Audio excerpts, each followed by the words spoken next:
Oh my gosh. That's a tough crowd.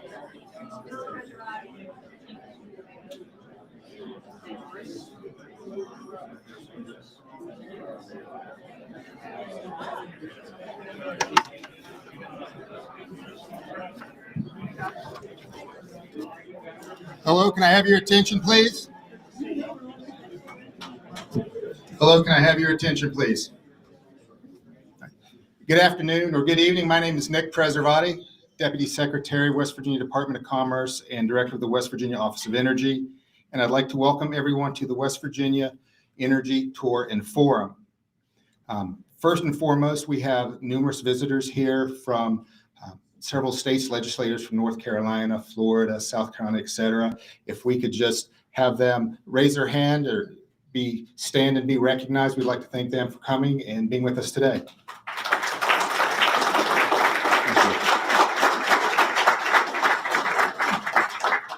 Also like to recognize our Senate President, Randy Smith, and the other senators and delegates and other dignitaries here as well. If you could please stand at this time.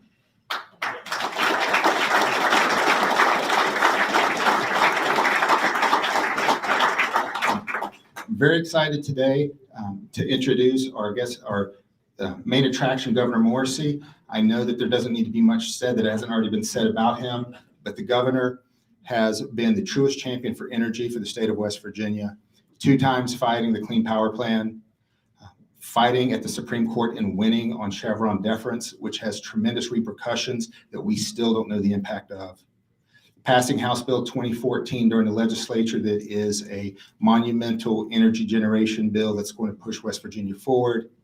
And now he's here today to present his energy policy. Tremendous policy, tremendous governor. Energy is the most important issue we're facing in this country, and there's not a better governor to have representing us to make sure that we take advantage of that. I don't want to prolong it. Governor, they want to hear from you. Please welcome Governor Patrick Morrisey.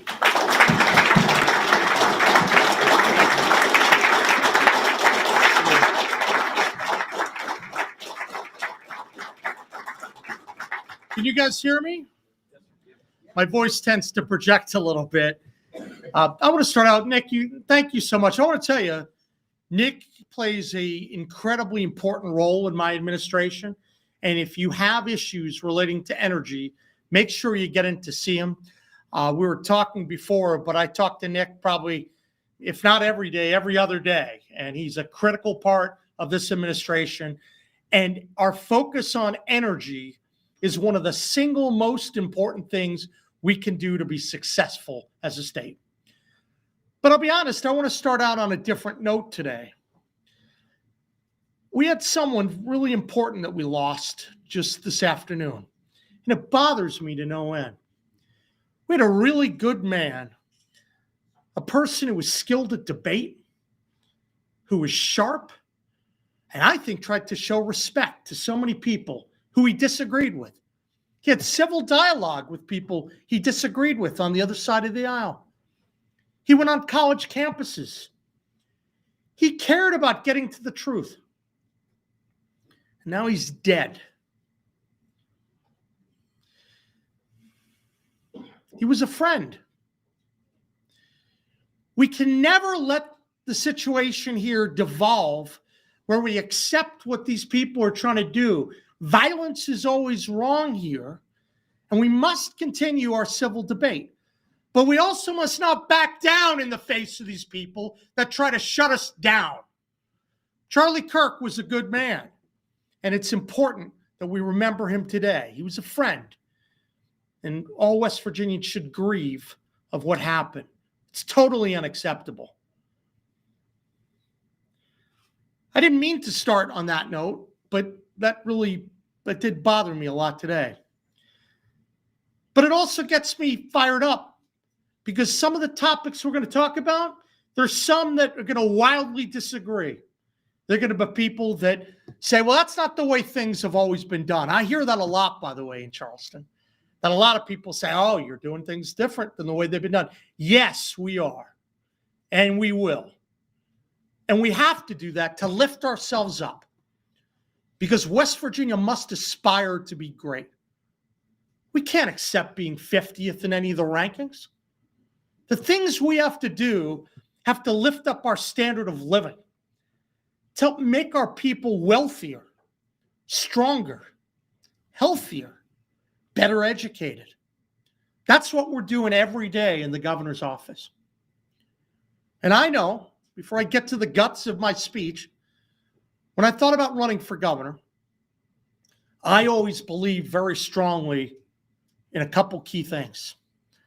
One of them was that one of the ways that West Virginia was going to lift itself up from economic challenges is through our energy resources, through coal, through gas, in the future through nuclear. We are so rich in energy in our state, and we always should be America's energy state.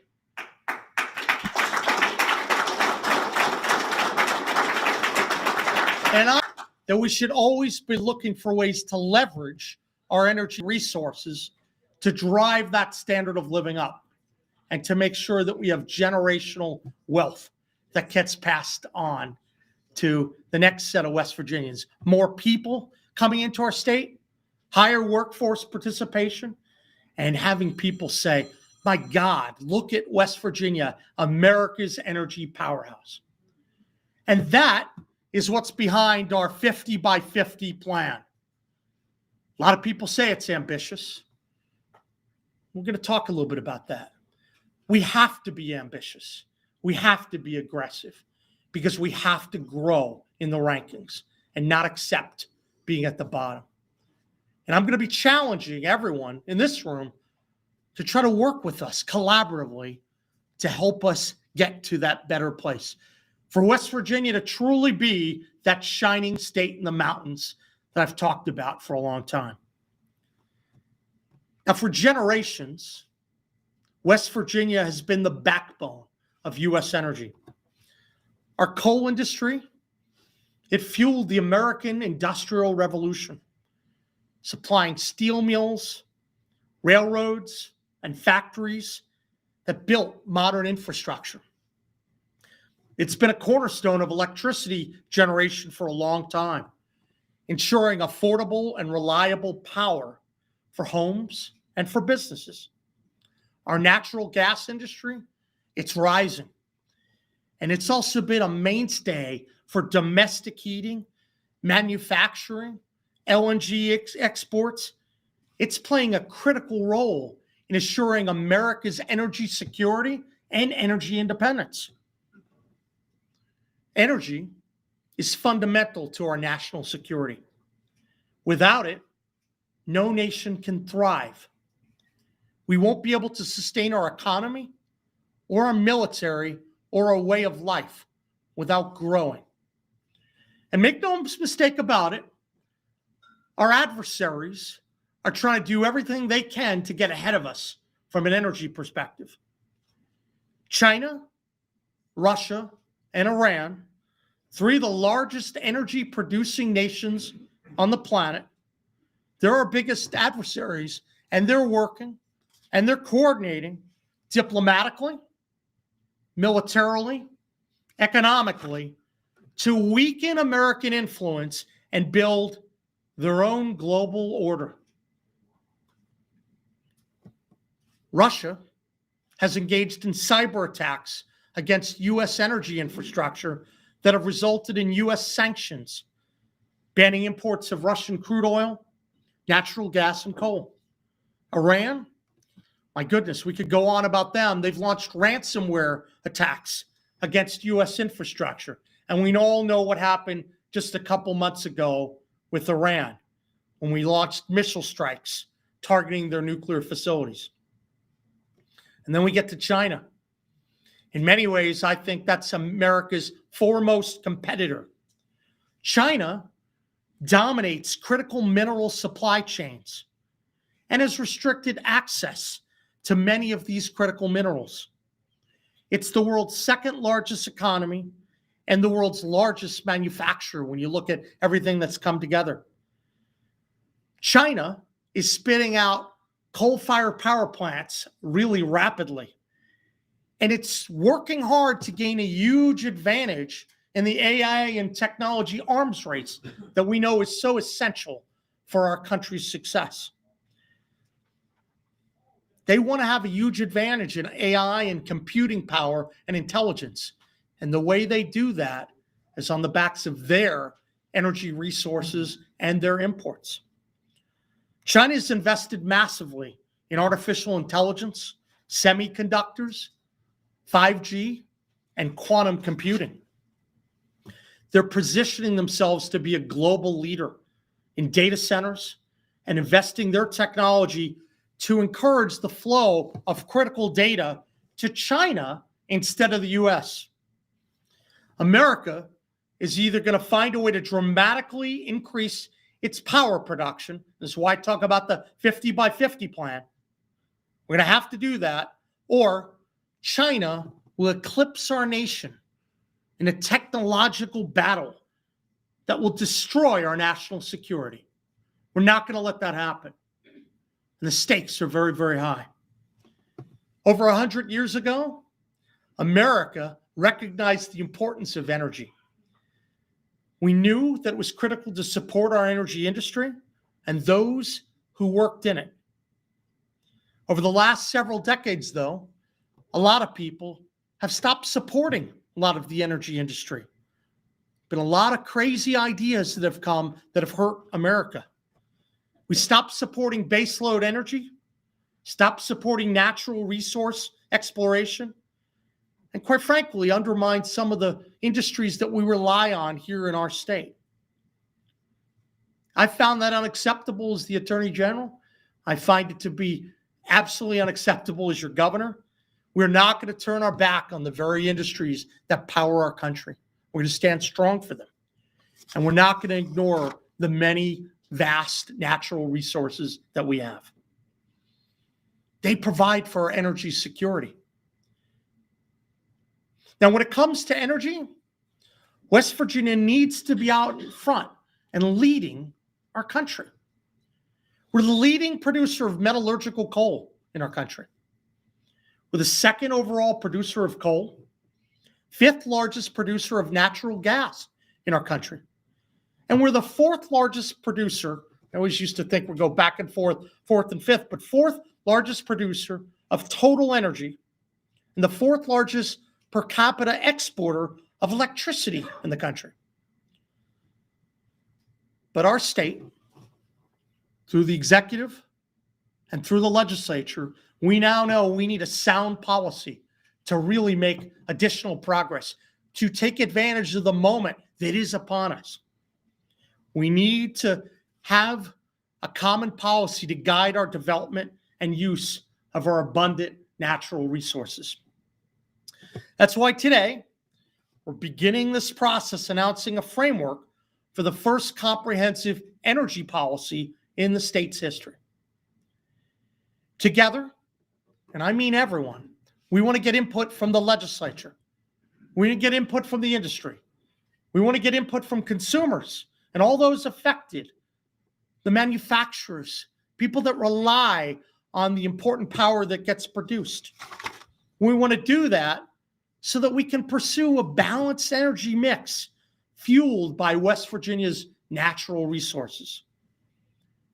Now, our policy, look, that contemplates all energy resources, and all means all, but it does place a priority on stable baseload generation over renewables. It's an example of West Virginia's unique strength as an energy powerhouse. The policy is designed to lift West Virginia to new heights. It's going to power our country for generations, and I hope it's going to serve as a blueprint for other states to begin developing their policies. West Virginia, we must become that indispensable battery of the nation. Let me take a few minutes to describe some of the general principles guiding this policy. The first is, this is not a short-term play. We need to focus on duration. We're talking about 25 years for a reason. One of the concerns I've always had, it's happened, you've seen it, all of you, that I served as the AG for 12 years. You watched, it was a game of ping pong, yo-yo. You have one administration, they have one set of policies. The administration changes, you have another set of policies. We need something that's durable and sustainable, that lasts regardless who's in power. That's what we must make happen. A short-term energy policy going to be too reactive. It may handle some of the immediate issues at hand, but you put at risk stability, and you start to see higher cost and missed opportunities. We want to have a long-term policy, and we're going to work on stopping that stop and go as much as we can, not only here in West Virginia, but across the country. I want to give utilities, businesses, consumers, and investors confidence to put the money into big projects that might take decades to pay off. West Virginia needs a policy, energy policy, that's not only forward-looking, but that's going to look deep into the future and see West Virginia out in front. And that's why a 25-year period really matters. Our policies, they need to be grounded in science and common sense. Let's not deny things that exist, but let's focus very importantly on the natural resources that we have and where we are and where we sit in the global national security fights. Science is a foundation of sound energy policy. It tells us what's technically possible and what's economically efficient. You've always heard me say, I think, for a long time, while all sources of energy are contemplated, we do have to prioritize baseload generation, such as coal, natural gas, over some of the renewables. But there's a reason for that, and it's based on science. Science tells us this: West Virginia ranks 48th out of 50 states for average annual sunlight hours. I didn't actually realize that until recently. That's important, right? We need to factor that in. That doesn't mean we won't have solar, but it does negatively impact the economics of it.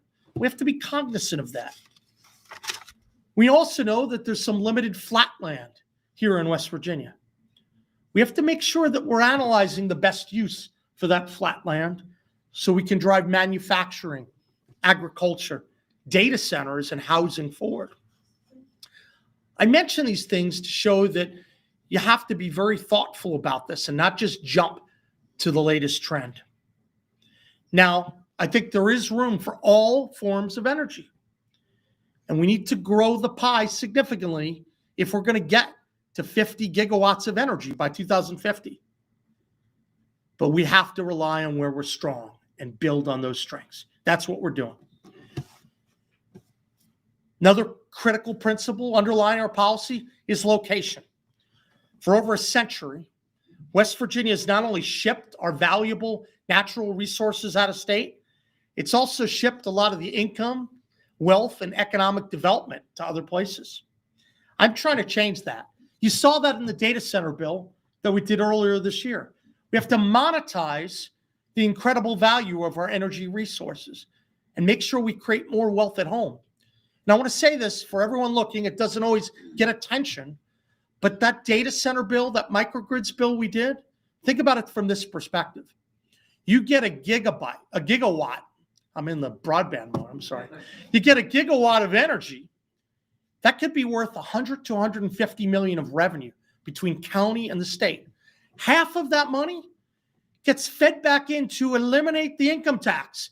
I want all people in West Virginia to know will be one of the biggest economic development boosts, because it's not just about creating something that people say won't have as many jobs. It's about feeding money back to the people and ultimately allowing our state to become much more attractive. We have to fix the fundamentals. That's what we're going to do here in West Virginia. But that data center bill, that's going to be critical. And there's a lot more things like that to come. So we're going to use our natural resources to great effect here. We're going to monetize it. And I think that's going to lead to some incredible things.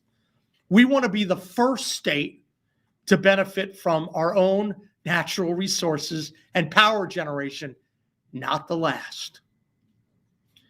Now, to make this happen, you need a generation policy. We need to focus on our baseload generation and be very aggressive about it. We need to make sure through the resources I've talked about, we have a stable backbone to the grid. And we have to ensure that there's always a dependable supply of electricity. Now, our country, let's face it, we're running short on power. And without immediate action, it's only going to get worse. By 2045, it's projected that there will be a 70 gigawatt increase in peak load within the PJM territory. Think about that. Think about that for a minute. It's also projected that approximately 40 gigawatts of PJM generating capacity could be retired by 2030. I want that to sink in for a moment. That creates a math problem. Even the math challenge know that math doesn't add up for West Virginia.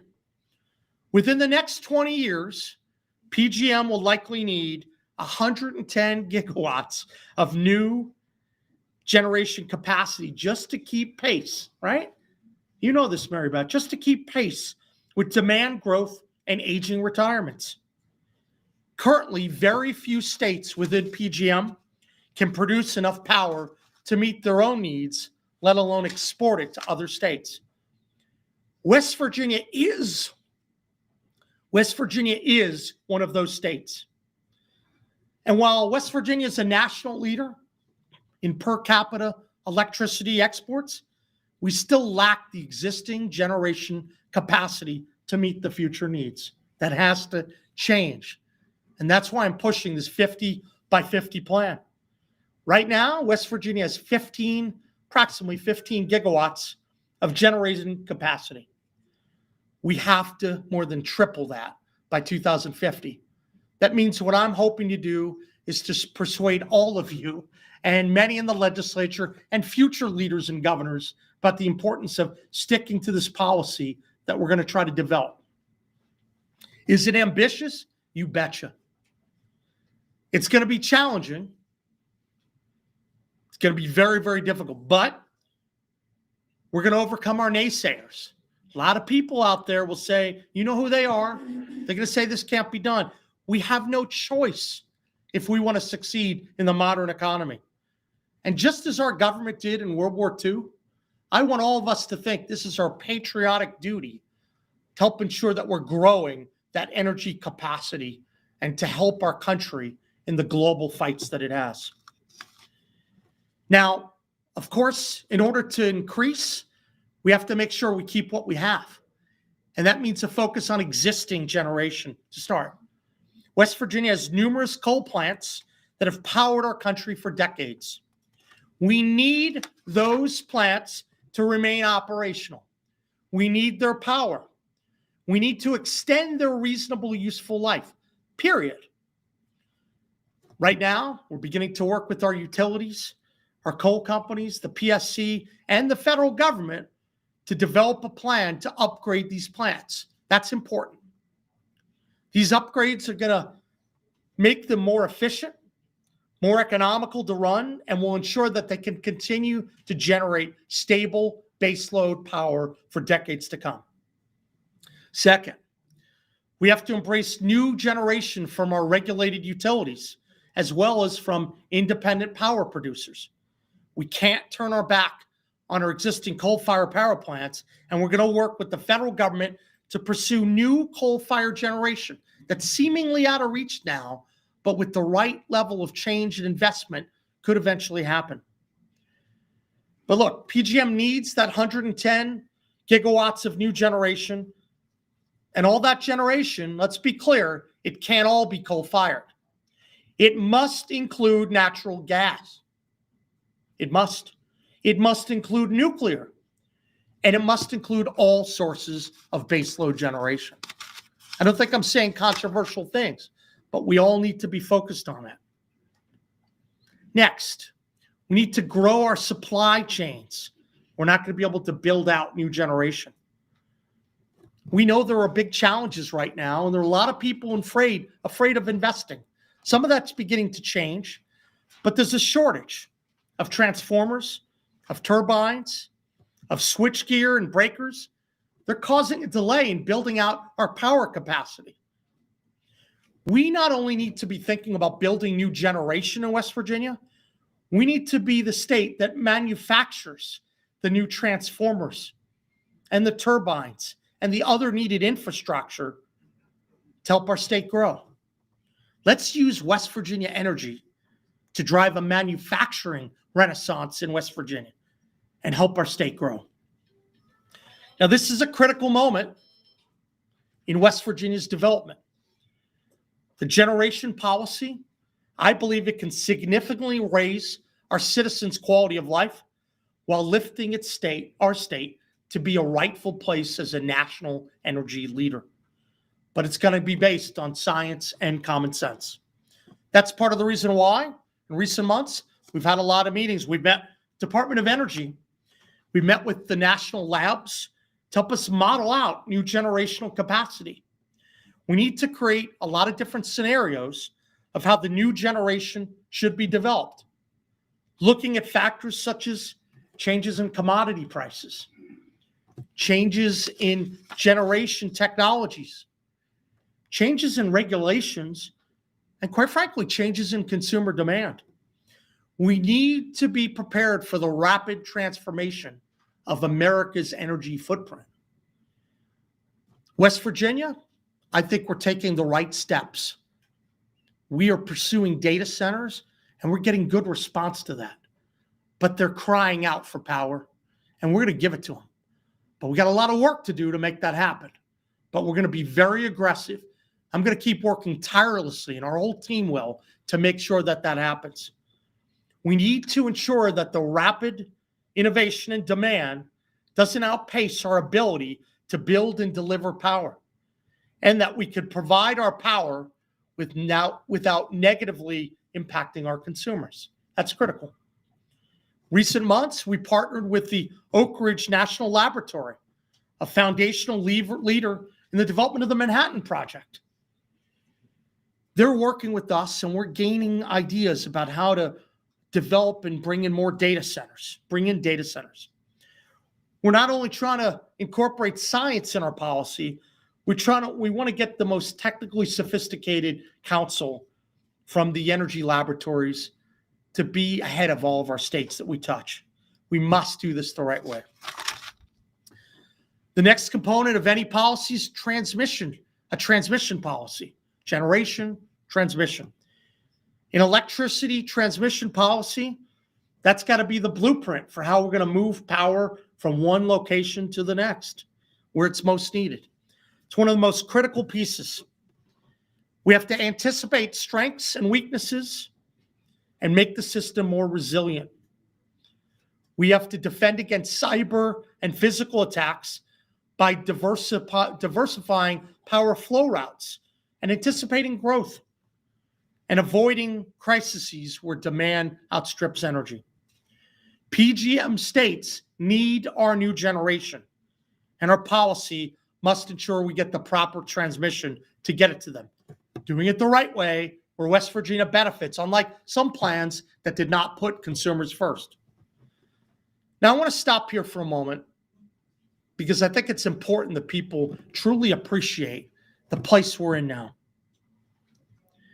A lot of people may not know what PJM is, or the significance of West Virginia and the role it plays in energy production and transmission. But PJM coordinates the generation and flow of energy in 13 states. It's the largest, what they call an RTO, which is a regional transmission organization. It's the largest in the world by electricity market size and customer base. I'm told it serves over 67 million people from Chicago all the way up to New Jersey. Goes down to North Carolina, has little pieces of Indiana. When we say that our 50 by 50 generation plan will help power the country, we mean it. This is why we have to do it. We also, when we're contemplating this broader energy policy, we need an energy security component to it. This is critical because we need that resilience against those cyber threats and provide the economic stability for our citizens. I think a lot of energy security often gets overlooked. We take our access for reliable energy for granted. And I think all of us saw what happened down in Texas with ERCOT. You saw the rolling blackouts in California over time. You saw some of the attacks that occurred, the Colonial Pipeline cyber attack. That was terrible, and that had a very negative impact. These should send messages to us, and West Virginia needs to get out in front of that. Some people referred to that cyber attack as the Pearl Harbor moment for critical infrastructure cybersecurity. That's got to be part of what we focus on, and we can't ignore those incidents. So energy security, I won't go through all the details. That's going to be something else we're reaching out to get a lot of input on. Beyond that, I talked a little bit about durability. We have to develop a 25-year strategic policy. Here's what that means.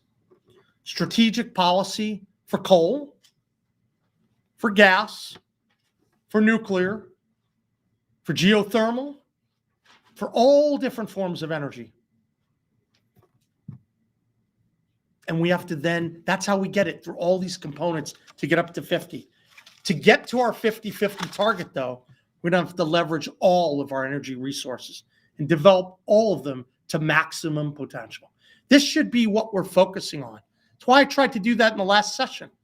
It was a big part of it, and we made real progress. We need to do more next session. I look forward to collaborating with the legislature. I see there are a number of legislators here. I want to thank you. You got a big leader. You got Chris Rose here. You got Laura Chapman. Thank you, Bob. Thank you to everyone. Thank you. By the way, Glenn Jeffries does great economic development work. I appreciate that.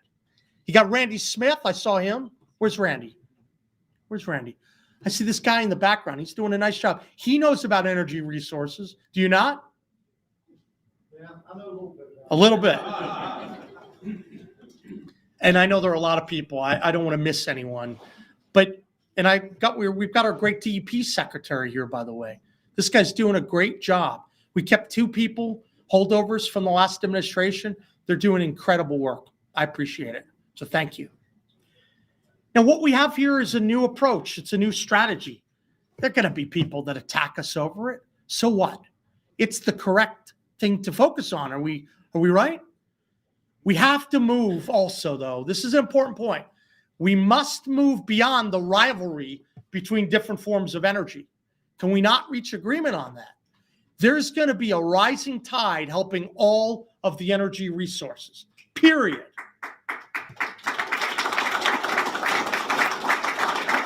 I'm going to say it for the third time. PGM needs 110 gigawatts of energy by 2050. That's over 7 times our current capacity. There is room at the end for everyone, and let's take advantage of that. When you have to triple your current generation capacity, that means everyone gets to participate. So this is a call to action. West Virginia, PGM, and our nation need every energy source to produce as much energy as possible over the next 25 years and beyond. And by developing individualized strategic policies, I think that's going to be very beneficial. It's going to take some time. It's going to take input from a lot of people in this room, a lot of citizens across the state. But we have to make it happen. Now, we can't force anyone to do anything. It's not the way we work. We believe in freedom. But it's going to be up to each industry to determine how big a role you want to play in West Virginia's energy future. There are no limits. Coal's future is not dependent on gas or nuclear. Gas's future is not limited by coal or geothermal. There's not only room, but a critical need for every source of energy in West Virginia to thrive. And I believe our strategic policies are going to make that happen. So we're going to put some requirements in place. We're going to make some progress for this policy. In upcoming months, we have a lot of work to do. What are the topics we're zeroing in on? I mentioned generation. We have to identify new options. I talk about reasonable useful life extension and new options for coal. We need to do that. Part of our 50-50 plan.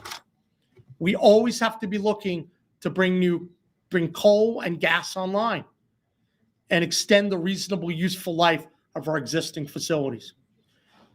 We have to look at the existing infrastructure we have for coal and gas, and we have to determine the need for new and improved infrastructure.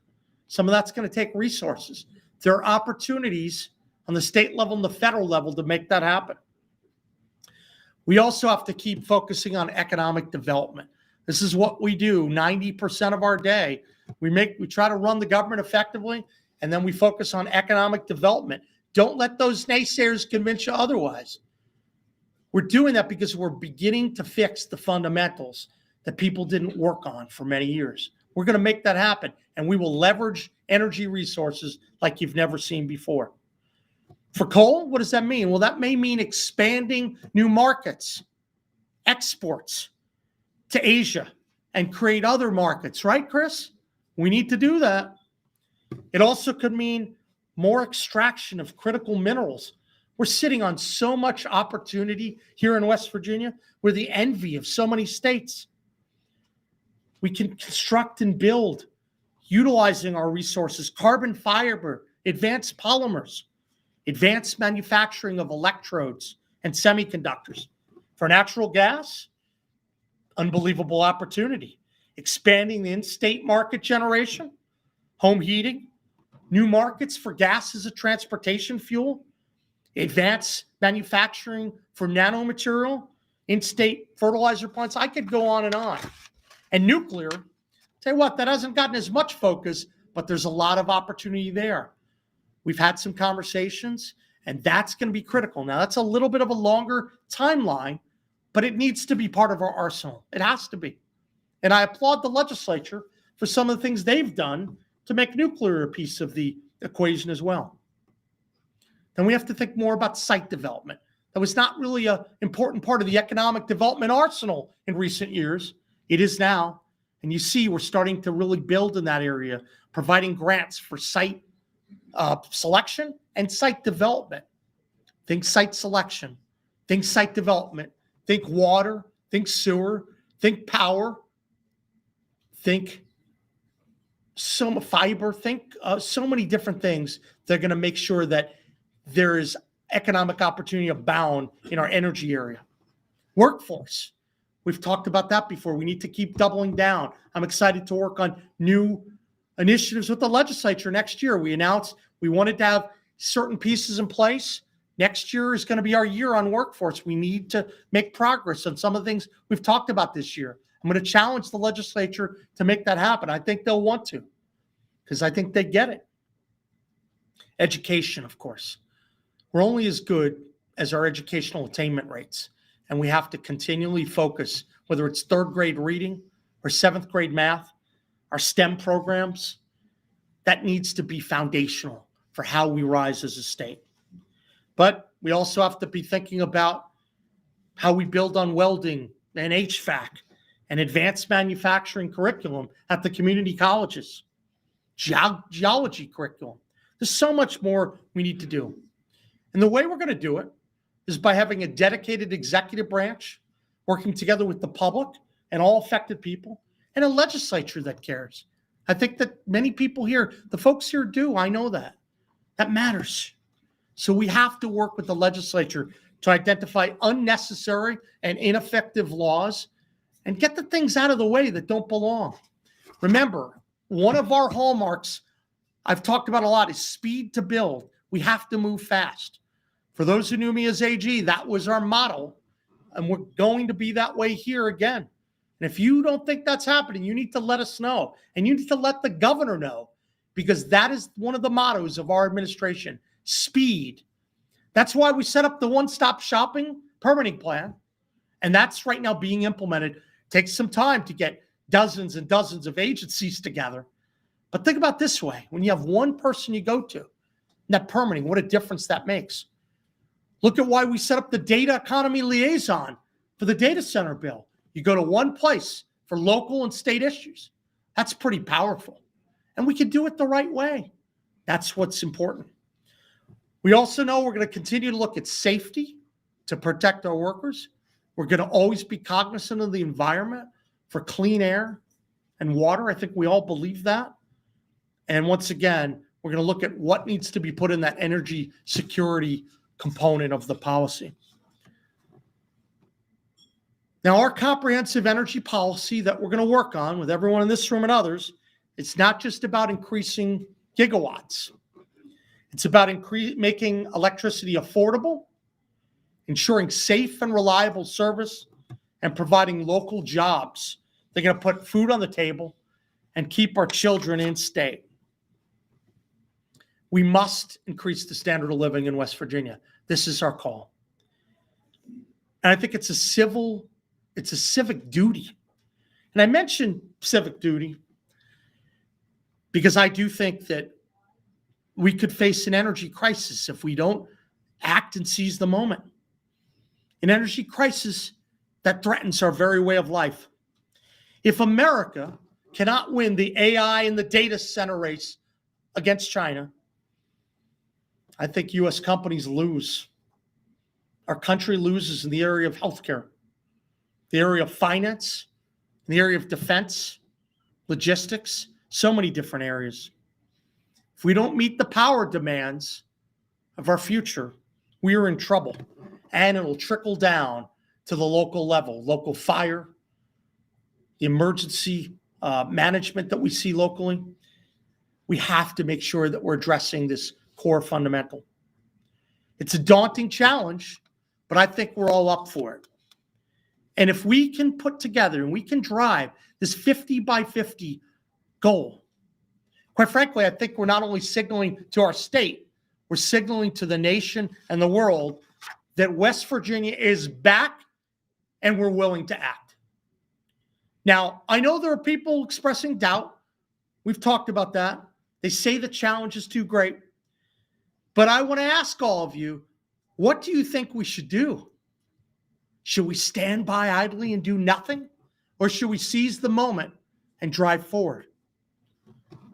I want to make sure that we're positioning West Virginia to reap those economic benefits. You know, I was a history major in college. I tried to learn a few things from that. One of the things I learned is that history is not written by the timid. We're not going to be timid here in West Virginia. We're going to dare to dream of these big things. We're not going to shrink in fear, and we're not going to say it can't be done, because that's not the way it's been done in the past. I want to work with all of you. I want to stand together with you as a team to make all of this happen.